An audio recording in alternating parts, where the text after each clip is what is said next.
आपको पता चल ही गया होगा कि यह कहानी है एक बूढ़े मजबूर पिता की। एक गांव में एक आदमी रहता था जो बहुत बूढ़ा हो चुका था, जिस वजह से उसे कम दिखाई देता था और बहुत कमज़ोर हो गया था। इसलिए अपनी बची खुची ज़िंदगी अपने बेटे के साथ बिता सके, इसलिए शहर में रह रहे उसके बेटे के घर रहने चला गया। बेटा एक शहर के छोटे मकान में रहता था। मकान तो उसका छोटा था, लेकिन उसके अंदर जो चीज़ें थी वह महंगी थी। उस मकान में बेटा, उसकी पत्नी और उनका एक 5 साल का बच्चा, यह छोटा सा परिवार साथ मिलकर रहता था।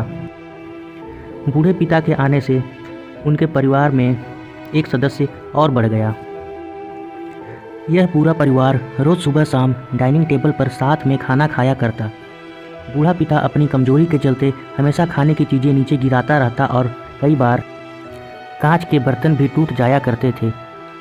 कुछ दिनों तक तो बहू और बेटे ने यह सब सहन किया, लेकिन बाद में वे दोनों बूढ़े की ऐसी हरकतों से चिढ़ने लगे। एक दिन बेटे ने कहा कि ऐसा कब तक चलेगा, हमें कुछ करना पड़ेगा। उसकी पत्नी भी इस बात से सहमत हुई। अगले दिन बेटा कहीं से एक पुराना मेज लेकर आया और घर के एक कोने में उसे लगा दिया और अपने पिताजी से कहा कि आप यहीं पर बैठकर खाना खा लिया कीजिएगा। उन्होंने एक लकड़ी का बर्तन भी बनवाया जिसमें वे अपने बूढ़े बाप को खाना देने लगे। अपने कांच के कीमती बर्तन बचाने के लिए अपने पूरे बाप को लकड़ी का बर्तन देने में उन्हें जरा भी शर्म नहीं आई। अब खाने का समय जब जब होता तो बूढ़ा बाप एक कोने में बैठकर खाता और बाकी का परिवार डाइनिंग टेबल पर खाना खाया करता। डाइनिंग टेबल पर बैठे बैठे दोनों पति पत्नी कभी कभी अपने बूढ़े बाप की तरफ देख लिया करते। बूढ़े बाप की आंखों में उन्हें आंसू भी नजर आते, मगर उन पर जैसे कोई असर ही नहीं होता। बूढ़े का पोता भी यह नज़ारा हमेशा देखता और वह अपने ही मन में खोया रहता। एक दिन जब पति पत्नी डाइनिंग टेबल पर बैठकर खाना खा रहे थे, तब उनका बच्चा ज़मीन पर बैठकर कुछ कर रहा था।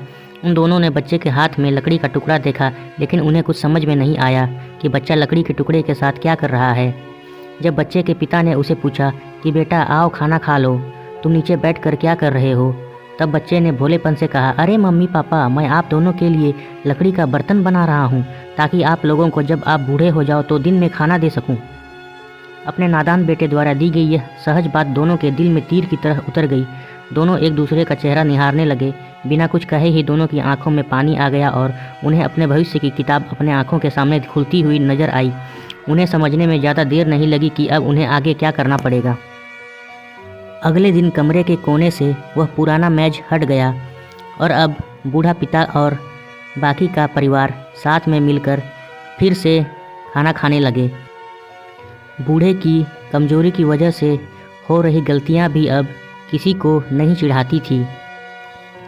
दोस्तों, आपको यह हार्ट टचिंग स्टोरी कैसी लगी कमेंट करके ज़रूर बताइएगा। अगर अच्छी लगी तो आप अपने दोस्तों और परिवार के साथ इसे शेयर कर सकते हैं और ख़ास करके ऐसे लोगों के साथ ज़रूर शेयर कीजिएगा जिनका व्यवहार बड़े बूढ़ों की तरफ अच्छा ना हो। वीडियो अच्छी लगी हो तो लाइक कीजिएगा और चैनल पर नए हैं तो सब्सक्राइब कर लीजिएगा। धन्यवाद।